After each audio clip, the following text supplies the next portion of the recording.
నమస్తే, welcome to mirror TV plus. ప్రస్తుతం మనతో పాటు ఉన్నారు మాజీ మంత్రి పొన్నాల లక్ష్మయ్య గారు. కేంద్రంలో తెలంగాణ రాష్ట్రానికి అసలు ఏ మాత్రం నిధులు వచ్చాయి? ఎందుకంటే ఇటు బీజేపీ నుంచి 8 మంది ఎంపీలు ఉన్నారు, అటు కాంగ్రెస్ నుంచి 8 మంది ఎంపీలు ఉన్నారు. ఈ విషయం మీద ఎక్కడా కూడా పెద్దగా ప్రస్తావన తీసుకురావట్లేదు బడ్జెట్ అయిన తర్వాత కూడా. రైట్, ఒకసారి ఈ విషయాలని డిస్కస్ చేసే ప్రయత్నం చేద్దాము. నమస్తే సార్. నమస్తే అమ్మా. నమస్కారం. ఎలా ఉన్నారు సార్? ముందే కూర్చున్నాను కదా. రైట్. సో కేంద్రం బడ్జెట్ గురించి ఏం చెప్తారు సార్? తెలంగాణ రాష్ట్రానికి పోయినసారి కూడా అన్యాయం జరిగిందని చెప్పాలి. ఇప్పుడైతే మొత్తానికి అసలు ఎక్కడ బడ్జెట్ కేటాయించినటువంటి అంశాలు కనబడుతున్నాయి. లక్ష్మణ్ గారు చేసినటువంటి కొన్ని కామెంట్స్ తప్ప ఇటు కాంగ్రెస్ నుంచి 8 మంది ఎంపీలు ఉన్నారు, అటు బీజేపీ నుంచి 8 మంది ఉన్నారు. బట్ ఎవరు కూడా దీని మీద పెద్దగా ప్రస్తావన చేయట్లేదు. ఎందుకు చేస్తారు? రాదు అని తెలుసు కదా. వాళ్ళకైనా వీళ్ళకైనా అన్యాయం జరుగుతున్నది అనేది ఇవాళ ఈ సంవత్సరమే కాదు కదా. ఈ ఈ పార్టీ ప్రభుత్వం వచ్చినప్పటి నుంచి కూడా అన్యాయం జరుగుతుందా లేదా?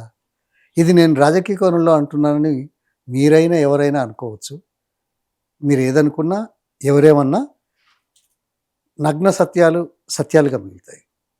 చూడండి, పార్లమెంటు సాక్షిగా పునర్విభజన చట్టంలో ఆమోదించిన అత్యంత పెద్ద ప్రజాస్వామ్య దేశ పార్లమెంటరీ వ్యవస్థ లోపట ఆమోదించిన అంశాలు 10 సంవత్సరాల బీజేపీ పాలనలో 3వసారి బడ్జెట్ ప్రవేశపెడుతున్నప్పుడు కూడా అది రాలేదంటే ఏమనుకోవాలా?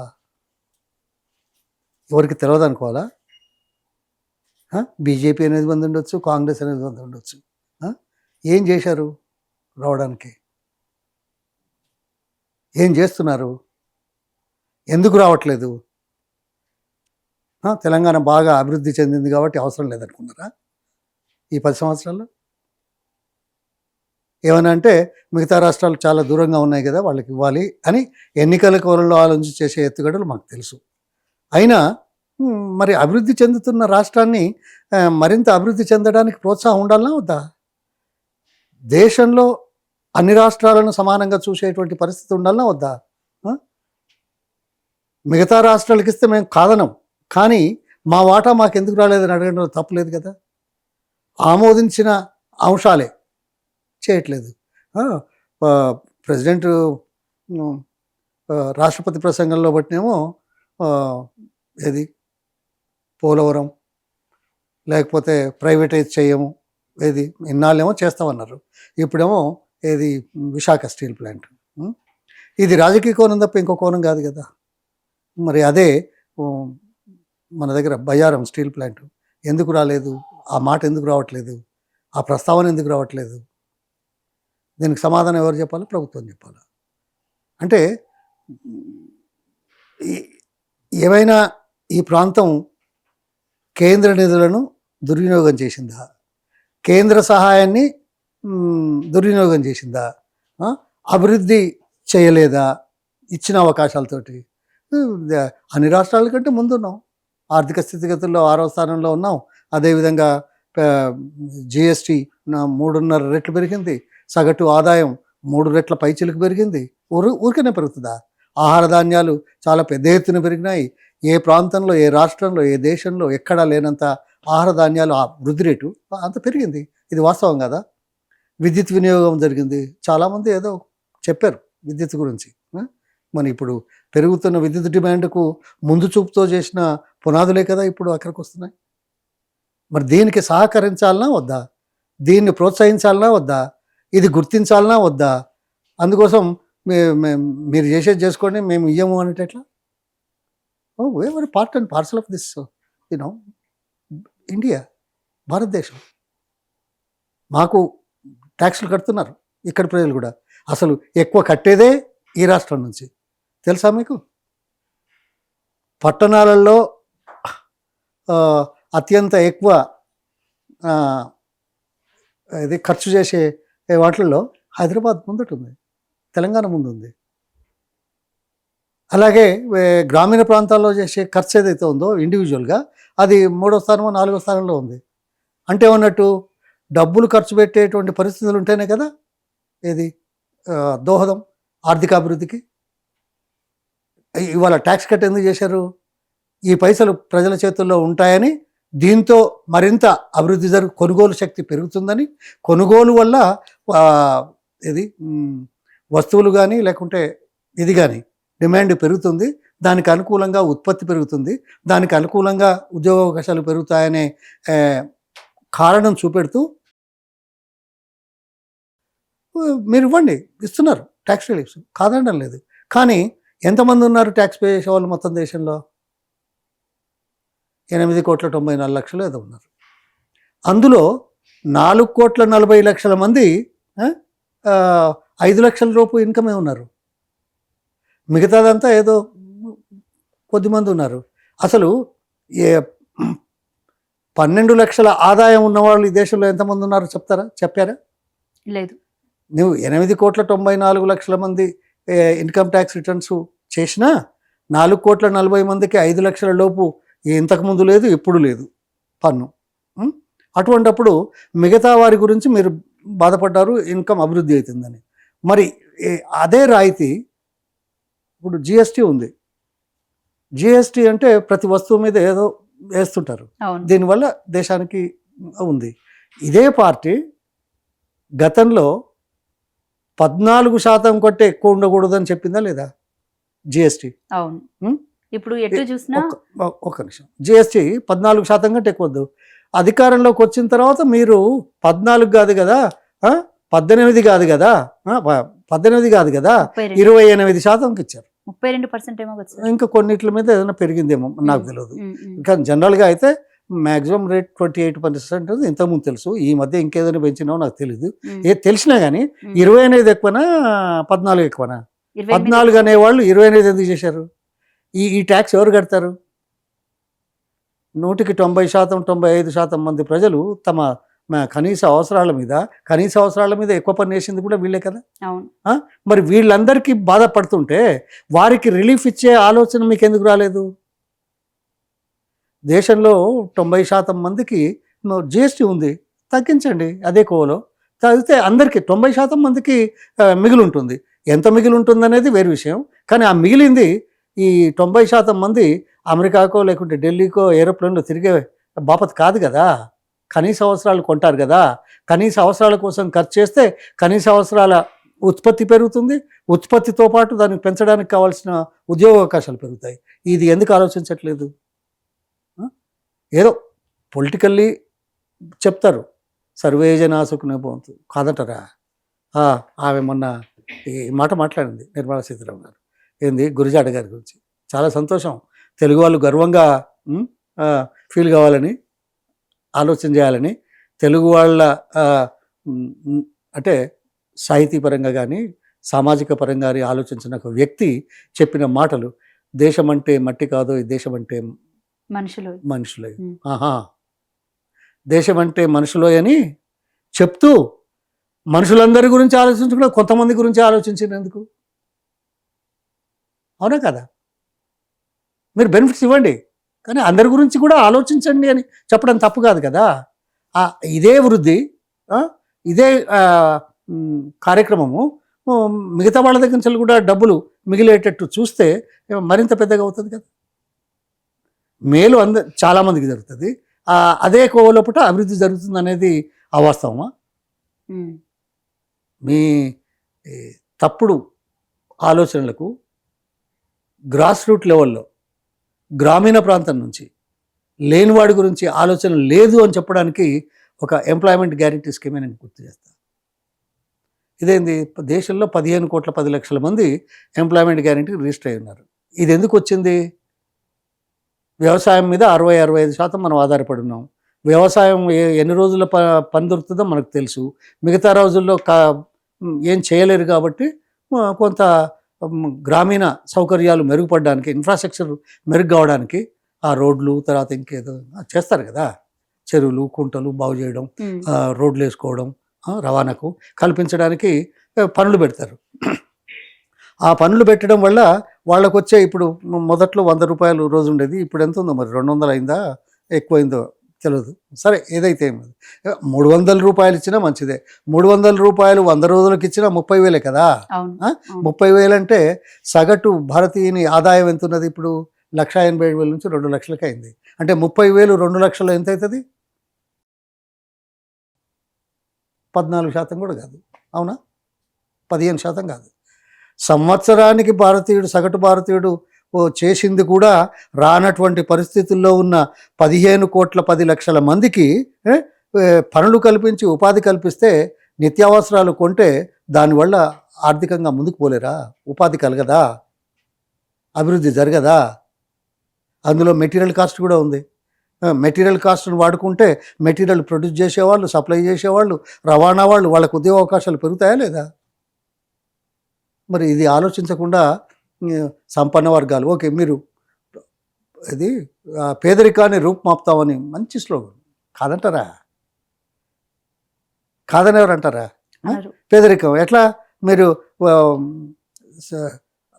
ఆర్థిక వ్యత్యాసాలు ఈ మధ్యకాలంలో ఎంత భారీగా పెరుగుతున్నాయో తెలియదా? భారీగా పెరగట్లా? భారీగా పెరుగుతున్నాయి. 10%, 20% మంది ఆస్తులు ఎంత పెరిగాయి? మిగతా 80% భారతీయుల దినదినగండంగా బతికే వాళ్ళ ప్రయోజనాల గురించి ఆలోచించకుండా, వారి ఆస్తుల గురించి ఆలోచించకుండా, వాళ్ళకి అవకాశాలు కల్పించకుండా ఉంటే ఇది ఒక సహేతుకమైన బడ్జెట్ అంటామా మనం? ఈ బడ్జెట్కి సంబంధించి సెంట్రల్కి సంబంధించి 18% వేస్తుంటే అందరి మీద భారం, అంటే ఎక్కడికి వెళ్ళినా ఏ ప్లేస్కి వెళ్ళినా కూడా 18% ట్యాక్స్ అనేది మనుషుల మీద భారం పడుతుంటే స్టేట్ గవర్నమెంట్ కూడా అంతే రకంగా జిఎస్టీ వేస్తుంది. దీన్ని ఏ రకంగా చూడొచ్చు? నాకు పూర్తి డీటెయిల్స్ సబ్జెక్ట్ కరెక్షన్ తెలీదు. అంతే కోవలో వేస్తున్నారనేది సబ్జెక్ట్ కరెక్షన్. కానీ పన్నులు వేసి దానికి అనుకూలంగా రాష్ట్రాలకు అదే రీతిలో డబ్బు ఇవ్వలేనందుకు రాష్ట్రంలో వనరులు సేకరించడానికి చేసే ప్రయత్నంలో పన్నులు వేస్తారు. అక్కడేసి ఇక్కడ వేద్దనడం సరికాదు. ఎక్కడేసినా ప్రజలందరి కోసం చేస్తున్నాం అనే భావన రావడానికి చేయడానికి చేసే తలంపు ఉంటేనే మంచిది. అంటే స్టేట్ 18% వేసి ఇక్కడ సెంట్రల్ 18% వేస్తే పన్నులు దేనికి వేస్తారు? ఆర్థిక వనరులు సేకరించి మెజారిటీ ప్రజల కోసం, ప్రజలందరి కోసం, ప్రాంత అభివృద్ధి కోసం చేసే పన్నులు. పన్నులు లేకుండా ఎప్పుడు ఏది లేదు కదా. పన్నులు వేస్తున్నారు. కానీ సామాన్యుడు ఈ రోజు ఎక్కడ బట్టలు కొనాలన్నా ఆలోచిస్తున్నాడు. అదే కదమ్మా నేను అన్నది, మీరు ఇన్లే. అందుకే కదా సామాన్యులందరికీ వర్తించే విధంగా జిఎస్టీ కానీ పన్నులు కానీ తగ్గించడానికి చేసే ప్రయత్నం చేస్తేనే ఊతం వస్తుంది. అది అభివృద్ధికి, ఉద్యోగ అవకాశాలు మెరుగుపడతాయి. అది నేను అన్నాను మొదలే. ఇప్పుడు వీళ్ళు ఉద్యోగస్తులకు లేకుంటే డబ్బు కట్టే వాళ్ళకి ఇచ్చినంత మాత్రాన నేను ఆక్షేపించట్లా. కానీ అందరికీ వచ్చే కార్యక్రమాలు కూడా చేయండి అంటున్నాను. అదే రీతిలో అది చేయట్లేదు అనేది మాది, అంతే కదా. అది ఇడిచిపెట్టి మళ్ళీ ఇక్కడికి వచ్చారు. బట్టల మీద ఇక్కడ ట్యాక్స్ అక్కడ ట్యాక్స్ అనేది అంటున్నారు. అది తప్పని మొదలే అన్నాను. ప్రతి దాని మీద పడుతుంది. అందుకే కదా ప్రతిదీ వాడేవాళ్ళు సామాన్య జనం ఏదైతే ఉన్నారో దాని మీద పన్నులు తగ్గిస్తే, దాని మీద పన్నులు వేయకుండా ఉంటే బాగుంటది అనే మాట నేను మొదలే చెప్పాను. Right sir. అయితే ఇంకా తెలంగాణ రాష్ట్రం విషయానికి వస్తే కనుక ఇప్పుడు కాంగ్రెస్ పార్టీ ఏర్పడి దాదాపు 15 నెలలు అవుతుంది. ఈ 15 నెలల కాలం పాటులో ఇచ్చిన 6 గ్యారెంటీలు అమలు కాలేదు. అటు ప్రజలు కూడా అసంతృప్తిగానే ఉన్నారు. అంటే బేసిక్గా ఇది నేను డిక్లేర్ చేసినటువంటి మాట కాదు, నేను గ్రౌండ్లోకి వెళ్ళిన తర్వాత నాకు తెలిసినటువంటి మాటని నేను మీ ముందు పెడుతున్నాను. అయితే ఈ కుటుంబ పాలనని రీసెంట్గా తీసుకొచ్చి ప్రజల్లో సభలు పెట్టి ఈ విధమైన కామెంట్స్ చేస్తున్నారు. దీన్ని మనం ఏ విధంగా చూడొచ్చు? అంటే ఓ పక్క నుంచి పాలన సరిగ్గా లేదు, ఓ పక్క నుంచి కుటుంబ పాలన చేశారని ఇన్ని రోజుల నుంచి ప్రతిపక్ష పార్టీ వాళ్ళని ఆరోపిస్తున్నారు తప్ప, అంటే ఈ రాజకీయ కోణాన్ని మనం ఏ విధంగా చూడొచ్చు? మీరే చూస్తున్నారు, ఇంకే విధంగా చూస్తారు. ఇప్పుడు చేతగానోడు మాట్లాడే మాటలు మనకు తెలివాయా? గొప్పలు చెప్తారు, మాట దాటిస్తారు, లేకపోతే మురిపించే విధంగా కథలు చెప్తారు. ఇవి రాజకీయాలలో మరింత ఎక్కువైనాయి, కనపడడం లేదా? నువ్వు 5 గ్యారెంటీలు, 6 గ్యారెంటీలు, 420 హామీలు. అసలు ఇస్తామని చెప్పే ముందు వీటన్నిటికీ ఎంత డబ్బు అవుతుందో ఎప్పుడని చెప్పారా? చర్చకు వచ్చారా? లేదు. మరి ఎంత అవుతుందో తెలియకుండా ఎందుకు చెప్పారనే మాటకు సమాధానం వస్తున్నదా? అసెంబ్లీలో మాత్రం చర్చ జరిగింది దీని మీద. ఏమని? బీఆర్ఎస్ పార్టీ చేసినటువంటి అప్పులే మేము వడ్డీలు కట్టడానికి మాకు డబ్బులు సరిపోతున్నాయి, 6 గ్యారెంటీలు అమలు చేయలేకపోతున్నాము అని ఒప్పుకున్నాడు. ఇగో మన దురదృష్టం ఇదే, మీడియా 4వ స్తంభం. వాళ్ళు అంటున్నారనేది మీరు ప్రసారం చేస్తున్నారు. కానీ చెప్పే ముందు చేస్తే మంచిది కదా అన్నాం. అప్పులా? వీళ్ళకేమన్నా అప్పుల గురించి తెలుసా? అభివృద్ధి గురించి తెలుసా? ఎంత డబ్బు కావాలో తెలుసా? నేను అడిగేది ఏంది, మీరు ఇవన్నీ చెప్పారు, వీటికి ఎంత డబ్బు అవుతుందో చెప్తారా అంటే అప్పులు ఎక్కువైనాయి కాబట్టి చేయట్లేదు అనే దానికి మీరు వంతపాడుతున్నారు, అది ప్రచారం చేసుకుంటూ. కానీ మొదలు మీరు చెప్పింది ఎంత అవుతుందో కూడా చెప్పలేని దైన్యస్థితిలో ఉన్న మీరు ఎలా చేస్తారు? ఓకే, అప్పులు చేశారు. ఒక్క నిమిషం వినాలా, ఎందుకంటే ఈ అసంబద్ధ పాక్షిక కోణంలో ఆలోచించి ఈ మీడియాలలో మనం ప్రసారం చేయడం చాలా బాధపడుతున్నా. ఎందుకు తెలుసా? రాష్ట్రాల ఆర్థిక స్థితిగతుల మీద అవగాహన ఉందంటారా ఇలా మాట్లాడిన వాళ్ళకి? మీరు అప్పులు చేశారు కాబట్టి మేము ఇవ్వట్లేదని అనడానికి దౌర్జన్యం. అప్పులు వీళ్ళు వచ్చిన తర్వాత చేశారా? ఈ 15 నెలల్లో చేశారా? అంతకుముందే చేశారు కదా. అంతకుముందు చేస్తే ఇవి చేసినట్టు మీకు తెలియదా? అప్పులు ఉన్నాయనే తెలియదా? అప్పులు ఎంతుందో మీకు తెలుసా? అన్ని రాష్ట్రాలలో ఆర్థిక పరిస్థితులు బాగున్న రాష్ట్రాల్లో తెలంగాణ రాష్ట్రం 6వ రాష్ట్రంగా ఉన్నది తెలియదా? అంటే ఏం తెలుసుకోకుండా మాట్లాడి మళ్ళీ ఇప్పుడే ఇట్లా అంటారు అని అంటే అయిపోయిందా? అసెంబ్లీలో కూడా చెప్పింది కదా. అది మీరు ప్రచారం చేస్తున్నారు. దురదృష్టం, రాంగ్. ఫస్ట్ ఆఫ్ ఆల్, మంచైనా చెడ్డైనా ఏ పార్టీ అయినా ఎవరైనా అధికారంలో ఎప్పుడున్నా ఎంతసేపు ఉన్నా ప్రజలకు మేలు కలిగే అంశాల మీద, సంక్షేమ కార్యక్రమాల మీద కోత పెట్టము అనే మాట ఎప్పుడని చెప్పారా? కాంగ్రెస్ అధికారంలోకి వచ్చిన తర్వాత కానీ అధికారంలో ముందు కానీ లేదు. అధికారంలో రావడానికి చేసిన ఎత్తుగడల్లో భాగంగా ఇన్ని హామీలు ఇచ్చారు.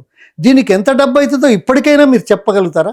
ఇప్పటికైనా 15 నెలల తర్వాత ఇంతేనా? ఎక్స్పెక్టేషనల్ బడ్జెట్ ఇప్పటికీ రిలీజ్ చేయట్లేదు మీరు అన్నట్టు, రైట్? ఏది? ఈ 6 గ్యారెంటీలు కానీ 421 హామీలు కానీ వీటికి డబ్బు ఎంత అవుతుందో చెప్పు అని అడుగుతున్నావు ఓపెన్ గా. మీరు చేయండి, చేయకపోండి, కనీసం ఎంత అవుతుందో ఎక్స్పెక్టేషనల్ బడ్జెట్ అనేది రిలీజ్ చేస్తే అది దాన్ని ఏమంటారో నాకు తెలియదు. అవన్నీ మీకు తెలుస్తాయి ఆ పెద్ద పెద్ద మాటలు.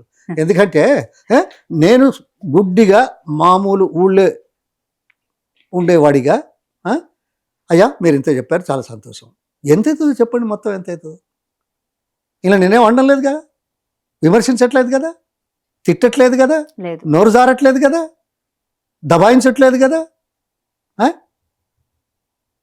ఎంత అవుతుందో చెప్పండి. ఇది ఒకటి. రెండవది, ఇంతకు ముందున్న కార్యక్రమాలు పేదల కార్యక్రమాలే, రైతుల కార్యక్రమాలే, అంతకంటే మెరుగు చేస్తామన్నారు. కానీ అవి కొనసాగిస్తాము అనే మాట చెప్తారా? అది చెప్పట్లేదు. కొత్తగా అయిందని ఇంకా డెడ్ లైన్లు పెట్టారు. మూసీ ప్రక్షాళన 1,55,000 కోట్లు 6 సంవత్సరాలు. ఎంత అవుతుందమ్మా సంవత్సరానికి? 25,000 కోట్ల. 40,000 అదేంది 20,000 మెగావాట్ల గ్రీన్ పవర్ ఎంత అవుతుంది? 6 కోట్లు ఒక మెగావాట్కి వేసిన 1,20,000 కోట్లు. అది కూడా 6 ఏళ్ళు. అది ఎంత అవుతుంది? 20 అవుతుందా? 24 లక్షల ఇండ్లు 15 నెలలు అయిపోయింది. ఆ ఇందిరమ్మ ఇండ్లు ఉన్నాయే, తయారైనయే ఇచ్చే పరిస్థితి లేదు. ఇప్పుడు వాళ్ళు ఏమంటారు, 24 లక్షల ఇళ్ళకి ఎంత అవుతుంది? 5 లక్షలు పెట్టుకున్నా అది 1,20,000 కోట్లు. ఎన్ని? 4 సంవత్సరాలు అని చెప్పారు. నేను కొత్తగా వాడిన. అయితే సంవత్సరానికి ఎంత అయింది? 30,000 కోట్లు. అది 25, ఇది 25, ఇది 30. ఎంత అయిందమ్మా? 80,000 కోట్లు కాలే? 85,000 కోట్లు. 85. ఓకే, ఇంకా మీరు ఎక్కువ అంటున్నారు. ఇప్పుడు ఇప్పటి వరకు ఇస్తామని చెప్పట్లేదు. కొత్తగా మీరు చెప్పిన అంశాలకు ఎంతో మీరు చెప్పట్లేదు ఎంత అవుతుంది అని.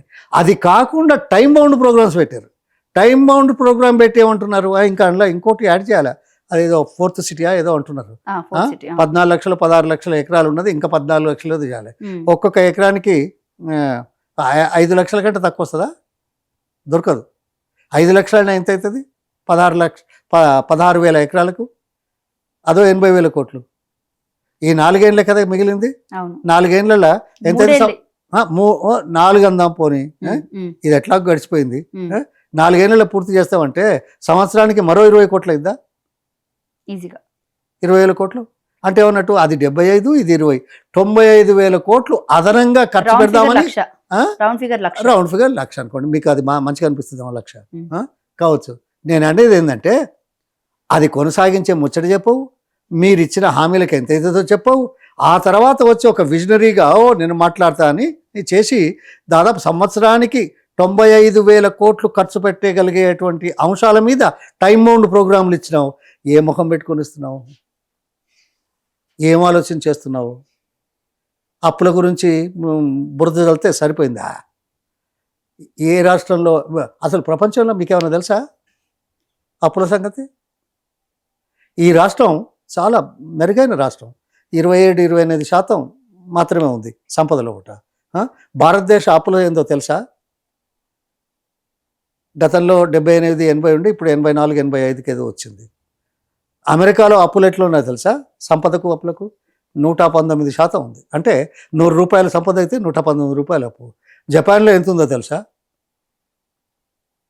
మీకు ఆర్థికం గురించి ఏం తెలుసు? ప్రజలకు మేలు చేయాలనే తపన ఉంటే చేసే విధంగా ఆలోచన చేయాలి. అది లేదు, ఊరికే దాటిద్దాం, బురదలు రాయని దాటిద్దాం. ఇవన్నీ ఇంతకుముందే చెప్పిన. కుటుంబ పాలన విషయం మీద మీ కామెంట్ ఏంటి సార్? కుటుంబ పాలన అంటే ప్రతిపక్ష పార్టీలో కనబడుతుందా లేకపోతే అక్కడ ప్రభుత్వంలో కనబడుతుంది అంటారు?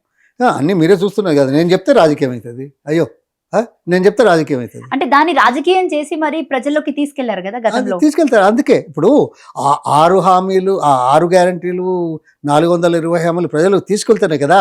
ఏదో 1.8% అంటే ఒక్క ఓటు కాంగ్రెస్కి వేసిన వాళ్ళు వేయకుండా ప్రతిపక్ష పార్టీకి వేస్తే వీళ్ళు వచ్చేది కాదు కదా.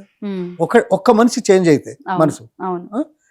ఇది మోసం చేయడానికి చేసిన ఎత్తుగడల్లో ఆ ఒక్క మనిషిని వాళ్ళు గుంజుకున్నారు, అంతే తేడా. ఇది సాధారణంగా జనంలో వస్తుంది. ఇంతకుముందు చూసాం రాజకీయాల్లో. ఒక కూడా అనేది కుటుంబ పాలన. మీరే చెప్తున్నారు ఇప్పుడు ఎంతమంది ఉన్నారు, ఎన్ని ఇళ్లలో ఉన్నారు. ఇక అందరి పేర్లు నేను చెప్పే బదులు ఇంతకుముందు ఎవరో మ్యాప్ వేశారు. నేనే చెప్తాను ఎందుకు. అది ఉందా? పేర్లతో సహా మీరు ఏమైనా చెప్పండి. నేను అనేది కోమటిరెడ్డి వెంకటరెడ్డి, కోమటిరెడ్డి రాజగోపాల్ రెడ్డి అన్నదమ్ముళ్ళు. అన్న మంత్రి, తమ్ముడేమో ఎమ్మెల్యే. ఉత్తమ్ కుమార్ రెడ్డి మంత్రి, ఉత్తమ్ కుమార్ రెడ్డి వైఫ్ ఏమో ఎమ్మెల్యే కోదాడి నుంచి. బట్టి విక్రమార్క డిప్యూటీ సీఎం, ఆయన తమ్ముడేమో మల్లు రవి ఏమో ఎంపీ. దాని తర్వాత ఇటు రేవంత్ రెడ్డి ఏమో సీఎం. వాళ్ళేమో ప్రజాప్రతినిధి కాకపోయినా కూడా ప్రజల్లోకి వెళ్ళి సేవ చేయడం తప్పు కాదు అని చెప్పేసి రిపబ్లిక్ డే రోజు పెట్టినటువంటి మీటింగ్ ఏదైతే ఉందో ఆ మీటింగ్ సందర్భంగా ఆయన ఒక మాట కూడా డిక్లేర్ చేశాడు. నా తర్వాత నా అన్ననే అన్నట్టు ఆయన మాట్లాడారు. అంతేనా? సో ఇంకా ఉన్నారు చాలా మంది లిస్ట్ అవుట్ చేయాలంటే. చేయలేదా? ఈ ప్రశ్న అడుక్కుంటూ చేయకుండా ఉంటే బాగుంటుందా? నేను చెప్తే రాజకీయం అవుతుంది. అందుకే కదా సార్. అదే జానారెడ్డి గారి ఇంట్లో లేరా? ఉన్నారు కదా. ఇంకా వేరే ఇంట్లో లేరా? ఎవరేం పని చేస్తున్నారు? ఎంపీ కొడుకేమో ఎమ్మెల్యే కనబడుతున్నారు కదా. మరి అటువంటిప్పుడు దాని గురించి ఖండించాల్సిన అవసరం మీదా మాదా? మేము మాట్లాడితే వాళ్ళు మాట్లాడిన రాజకీయం అయితే విధంగానే కుటుంబ పాలన మాట్లాడినప్పుడు ఏ పార్టీలో కుటుంబ పాలన కనపడుతుందో నేను చూపించే ప్రయత్నమే చేస్తున్నాను. Very good, thank you. కానీ ఏదో రాయేసి బురదలు రాయేసి దాటి బాపతి ఇవన్నీ వాస్తవాలను గుర్తించి వాస్తవాలకు అనుగుణంగా పనిచేద్దాం అనే ఆలోచన లేని వాళ్ళు చేసే పని. ఇది రాజకీయాల్లో జరుగుతూనే ఉన్నది. దాన్ని ఎదుర్కోవడం మన విషయం. ప్రజలు తెలుసుకునేటట్టుగా చేయాల్సిన బాధ్యత మనందరిది. అదే చేయాలి. Right sir. అయితే ఇంకొక విషయానికి వస్తే కనుక తెలంగాణ రాష్ట్రంలో ఆడబిడ్డలు ఎంతమంది ఉన్నారో మీకు ఏమైనా అవగాహన ఉందా? నేను అంటే మిమ్మల్ని ఈ క్వశ్చన్ అడగడం కరెక్ట్ కాదు. ఎందుకు కాదు? అంటే ఇంకా క్లియర్ గా తెలుస్తుంది. నేనైతే I'm part of the whole thing కదా. ఎందుకు లేదు? సాధారణంగా 50% చెరసగం అంటాం. నిన్న గణాంకాలు తెలంగాణలో ఏదో వచ్చింది, 99 మందికి 100 పురుషులని 1% తేడా ఉన్నట్టుంది. ఇది సరే, 1% తేడా ఉన్నా, 0.5% తేడా ఉన్నా, 2% తేడా ఉన్నా పెద్ద తేడా కాదు కదా.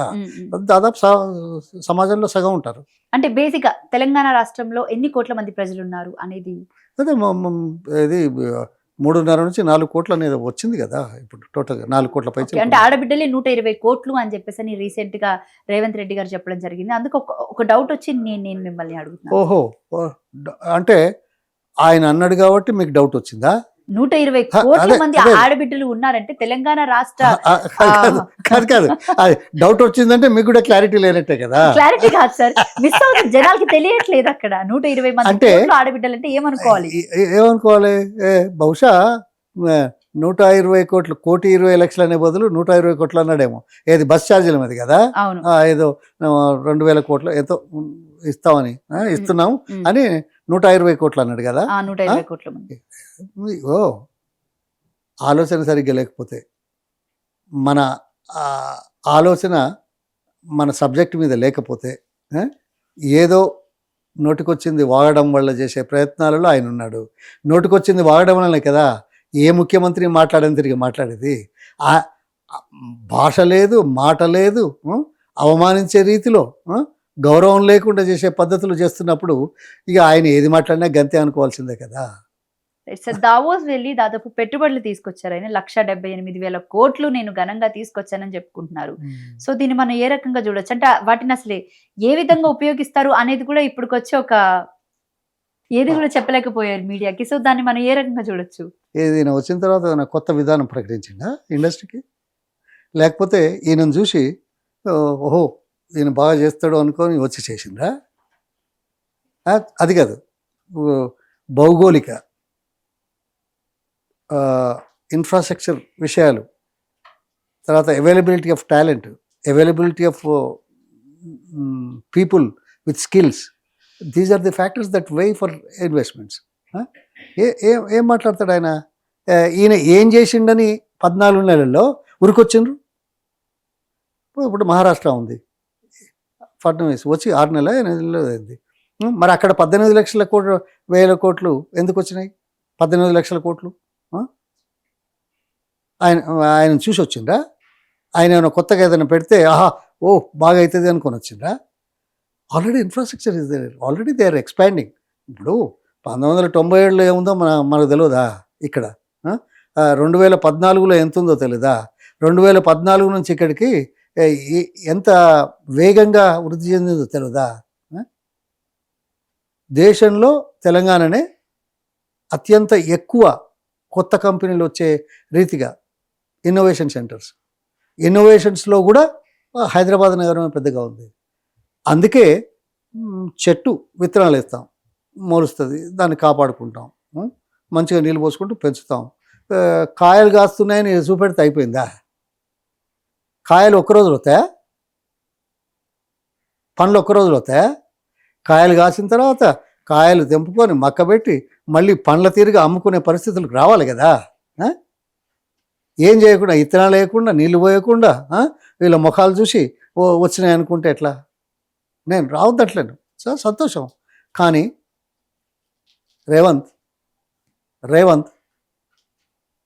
నువ్వు ఇంత గొప్ప మాట్లాడుతున్నావే, నువ్వు ఎంతమందికి ఎన్ని నెలలు అపాయింట్మెంట్ ఇవ్వకుండా ఉన్నావు? పెట్టుబడిదారులు వస్తే అడిగితే మా దగ్గర వివరాలు లేవనుకుంటున్నావా? ఎందుకు ఎప్పుడు ఇస్తావో తెలుసు, ఇచ్చిన తర్వాత చేసేవాళ్ళు ఎందుకు చేస్తున్నారో తెలుసు. ఇప్పటికే పనులు జరుగుతున్న నేపథ్యంలో, ఉపాధి కలుగుతున్న నేపథ్యంలో, ఇండస్ట్రీ ఉన్న నేపథ్యంలో అవాంతరాలు సృష్టించబడకుండా ఉండడానికి ఇక ఏమన్నారు, ఇక బాగుండదేమో ఇవన్నీ. ఈ ఎత్తుగడలు మాకు తెలుసు కాబట్టి ఇక చాలయ్యా, నో ప్రాబ్లం, వస్తే మేము కాదనం, ఇంకా రావాలనే కోరుకుంటాం. కానీ నిన్ను చూసి కానీ, నీ మాట చూసి కానీ, నీ భాష చూసి కానీ, నీ విధానం చూసి కానీ, నీ బ్యాక్గ్రౌండ్, దాన్ని ఏమంటారు, నీ వ్యవహార చరిత్ర చూసి, ఓకే నీ చరిత్ర అదే నీ చరిత్ర చూసి వచ్చిండ్రా? Right sir. అయితే సోషల్ మీడియా మీద మీ కామెంట్ ఏంటి సార్? రీసెంట్ గా ట్విట్టర్ లో ఒక పోస్ట్, అంటే ఎక్స్ లో ఒక పోస్ట్ పెట్టడం జరిగింది డైరెక్ట్ గా కాంగ్రెస్ పార్టీ వాళ్ళే. ఆ పార్టీకి సంబంధించి ప్రజలు ఏ పాలన కోరుకుంటున్నారు, ప్రజా పాలన, ఫామ్ హౌస్ పాలన, అంటే దాదాపు ఫామ్ హౌస్ పాలనకి ఎక్కువగా ఓటింగ్ షేర్ అనేది వచ్చింది. అంటే వాళ్ళు ఏ రీతిగా పెట్టినా కూడా బేసిక్ గా జనాలు కేసీఆర్ పాలనే కోరుకుంటున్నారు అని చెప్పేసి అని సోషల్ మీడియా వేదికగా మరొకసారి రుజువు అవ్వడం జరిగింది. అయితే దాన్ని కూడా రాజకీయం చేయాలని ప్రయత్నించారు. దీన్ని రాజకీయం చేయడం అంటే నాకు అర్థం కాలే. ఉన్న పరిస్థితులు అడిగితే చెప్పారు, అడిగినా అడగకున్నా ప్రజల మనసులో ఏముంది, ప్రజలు ఎలా బాధపడుతున్నారు, ప్రజలు ఏం ఎక్స్పెక్ట్ చేశారు, ఏం ఆశించారు, ఏం జరుగుతున్నది అనేది రాజకీయాలలో ఉన్న మనకు తెలియదా? ఎవరో ఒకరు సోషల్ మీడియాలో పెడితే మాత్రం వచ్చిందా? హే, ఇంత తొందరగా ఈ దేశ చరిత్ర లోపల ఒక రాష్ట్ర ముఖ్యమంత్రి ఒక రాష్ట్ర ప్రభుత్వం మీద ఇంత వ్యతిరేకత ఆ సోషల్ మీడియాలో వస్తేనే తెలిసిందా మీకు? లేదు. మాకు తెలుసు. నువ్వు ఏది చేయట్లేదు కదా, ఏం చేయట్లేదు కదా, చెప్పింది చేయట్లేదు. ఉం? ఆ, టైం బౌండ్ పెట్టి చేస్తానన్న వాటికి డబ్బులు లేవు, డబ్బులు లేవని మళ్ళీ అపవాదేస్తావు. ఇవన్నీ ఉన్నాయి. అందుకోసం ఇంత త్వరితగతిన ప్రజల హృదయాల్లో చెడ్డ ప్రభుత్వంగా నిలిచిన చరిత్ర ఇంకో ప్రభుత్వానికి లేదు, ఇంకో ముఖ్యమంత్రికి లేదు. కెరియర్ అంటే ఎంటైర్ చరిత్ర చూసుకున్నట్లయితే గనక నాకు తెలిసిన మేరకు ఇంత త్వరగా ఒక మేజర్ పార్టీ యొక్క అనుబంధ సంస్థ చేసిన సర్వేలు, తర్వాత మీ పత్రికా రంగంలో ఉన్న ఒక మేజర్ ఛానల్ కాదు పేపర్ ఓకే, అదే టాప్ 1-2లో ఉన్నారు, వాళ్ళు చేసిన సర్వేలు మాకు మొదలే తెలుసు. అది బయటకు రావు, ఎందుకంటే బయటకు వచ్చేటివి కాదు. సోషల్ మీడియాలో పెట్టుకునే వాళ్ళు పెడతారు కానీ ఈ సంస్థలు పెట్టాయి. But they try to understand what is happening, why it's happening అనేది. సో అది మాకు తెలుసు. మేము రోజు ప్రజల్లో ఉండేవాళ్ళం, ప్రజల కోసం మాట్లాడేవాళ్ళం. మాకు తెలియదు వాళ్ళు ఏమనుకుంటున్నారు. మంచి అయితే మంచి అనాలి, చెడ్డ అయితే చెడ్డ అనాలి. ఇంత త్వరితగతిన ప్రజల మద్దతు కోల్పోవడం అనేది చరిత్రలో ఎప్పుడు జరగలేదు. Okay sir, right sir. అయితే తీన్మార్ మల్లన్న విషయానికి వస్తే కనుక మళ్ళీ నిన్న జరిగినటువంటి బీసీ మీటింగ్ ఏదైతే ఉందో, బీసీకి సంబంధించిన మీటింగ్లోని ఆయన ఒక అంటే బేసిక్గా ఈ విషయానికి వస్తే కనుక బీసీ నినాదంతో ఆయన చాలా దూకుడుగా వ్యవహరిస్తున్నారు. అయితే ఆ బీసీ మీటింగ్లో ఆయన చేసినటువంటి ఒక కామెంట్ ఏదైతే ఉందో కొంచెం తప్పులేదు, కాకపోతే ఆ మాట విధానం అనేది కరెక్ట్ అంటారా? అంటే బీసీలు ఉచ్చదాగండి రెడ్లు అన్న వర్డ్ ఏదైతే ఉందో అది కరెక్ట్ అంటారా? అసలు అసభ్యకరం ఎవరు మాట్లాడినా ఏదైనా మంచిది కాదు. అది మంచిదని ఎవరంటారు? కానీ అలా మాట్లాడడానికి ఈ అవసరం అవకాశం ఎందుకు వచ్చింది అనేది కొద్దిగా లోతుగా ఆలోచించాలి. అంటే బీసీ నినాదంతో ముందుకెళ్ళడం తప్పు కాదు, కానీ రెడ్లను ఎందుకు లాగాలి అందులోకి? మరి స్వాతంత్రం వచ్చినప్పటి నుంచి ఈ రాష్ట్రంలో ఎవరు పరిపాలనలో ఉన్నారు? బొరుగుల రామకృష్ణారావు, పివి నరసింహారావు ఒక ఏడాది ఉన్నారు. దామోదరం సంజీవయ్య దళితుడు ఒక 8 నెలలు ఎంతో ఉన్నాడు. మిగతా అంతా ఎవరు చేశారు? రెడ్లు కావచ్చు. చరిత్ర ఏముందో చూడండి. అంటే పేరు తీసి మరి రెడ్లని అంత కించపరచాల్సిన అవసరం ఏముంది? అరే అది తప్పని నేను అంటున్నాను కదా, నేను అన్నాను కదా. నేను అన్న తర్వాత మళ్ళీ దాని గురించి మీరు మాట్లాడడం తప్పు. Please listen.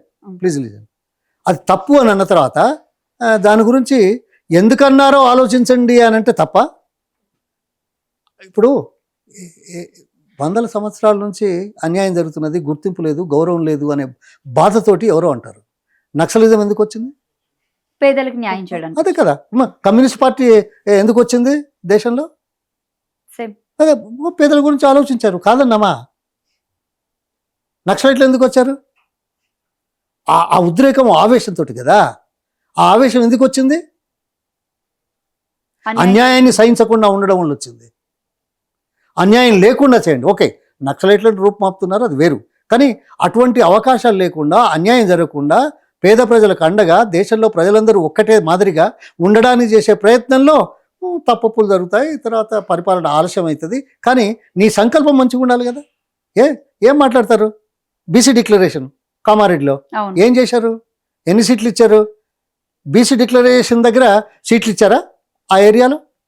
ఆ 2 జిల్లాలలో ఎక్కడన్నా బీసీలకి లేదు. మరి దీని గురించి ఎందుకు అడగరు మీరు?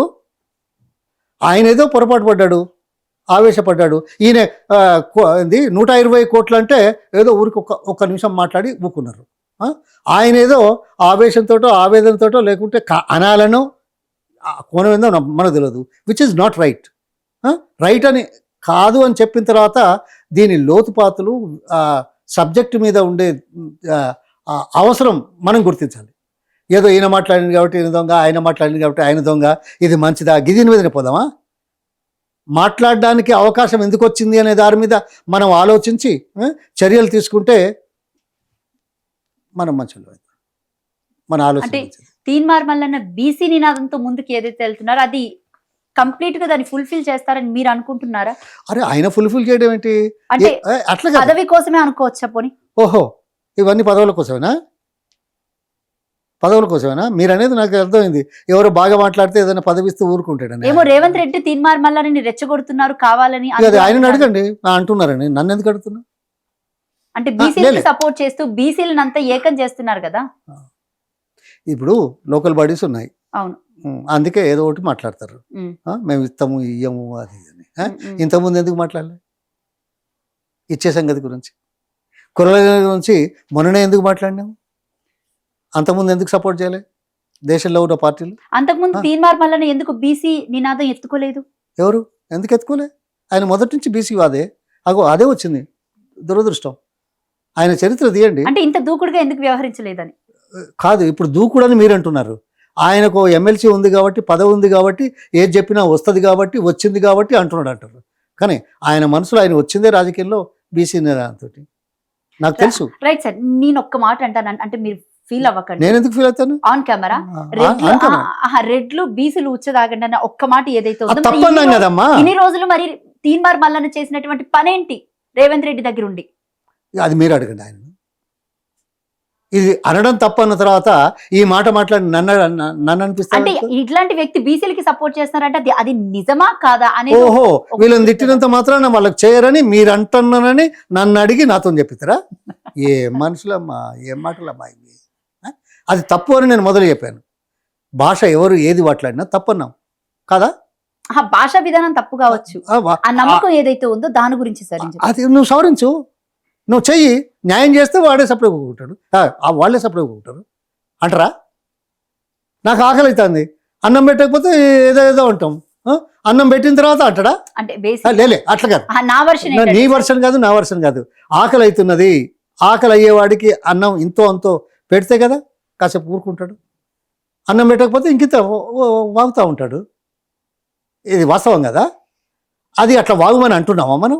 అది తప్పనే అంటున్నాం కదా. అంటే ఇక్కడ నా వర్షన్ ఏంటంటే సార్, నేను మిమ్మల్ని చిన్నప్పటి నుంచి చూస్తున్నాను, మీరు బీసీల పట్ల ఎంత న్యాయంగా ఉన్నారో, మీరు టీపీసీసీ ప్రెసిడెంట్ గా ఉన్నప్పుడు ఎంతమంది బీసీలకి టికెట్లు ఇచ్చారో, అంటే బీసీలకు న్యాయం జరగడానికి మీ పోరాటం అంతా కూడా నేను ఫస్ట్ నుంచి దగ్గరుండి చూస్తున్నటువంటి వ్యక్తిని. సో అట్లాంటప్పుడు మీ వైఖరి వేరే ఉంది. మీ వైఖరి చాలా చెప్పాలంటే చాలా సున్నితంగా, చాలా న్యాయంగా, నిదానంగా ఉంది. కానీ ఇక్కడ అది కనిపించట్లేదు. అందుకని నేను ఆ మాట అనలేదు. ఏ మాట అన్నా ఓహో నా గురించి మాట్లాడితే నేను చాలా సంతోషపడతాను అని అనుకునే విధంగా మనం ముందున్న వినమ్మా, ముందున్నాం కదా అని ఏదో మాట్లాడుతున్నారు. కావలసింది చేయడానికి రకరకాలుగా లక్ష్యాన్ని చేరుకోవడానికి ఎన్నో రూట్లు ఉంటాయి. అందరూ ఒకే రూట్లో రాలేరు, ఎవరి పంతా వారిది. అయినా లక్ష్యం చేరుకోవడానికి చేసే ప్రయత్నం.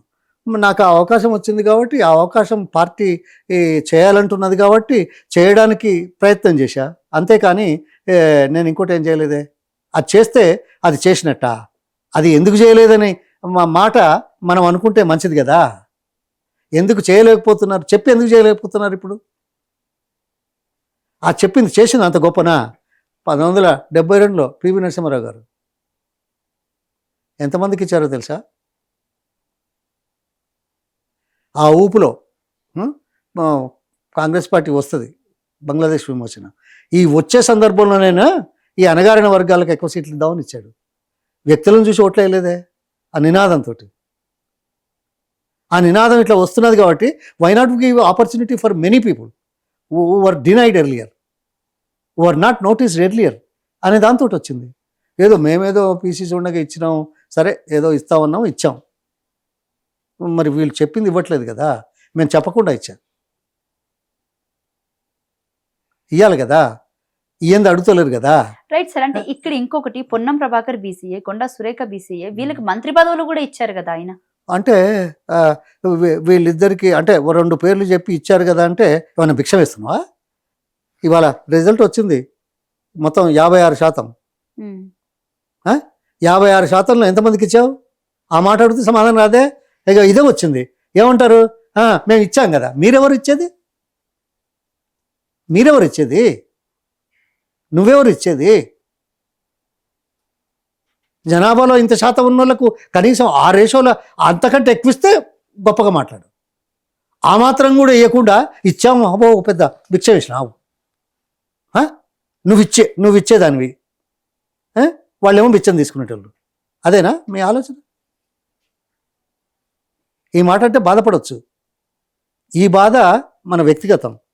కానీ సమాజంలో ఉన్న బాధలను అర్థం చేసుకోవడానికి చేసే ప్రయత్నంలో వైఫల్యం చెందుతున్నారు. ఎవరో ఒకరిద్దరికి ఇచ్చామని చెప్పుకునే దౌర్భాగ్య పరిస్థితి ఎందుకు వచ్చింది అని నేను అంటున్నా. Sorry, we have to come above all that. ఆ కోణంలో ఆలోచించకూడదు.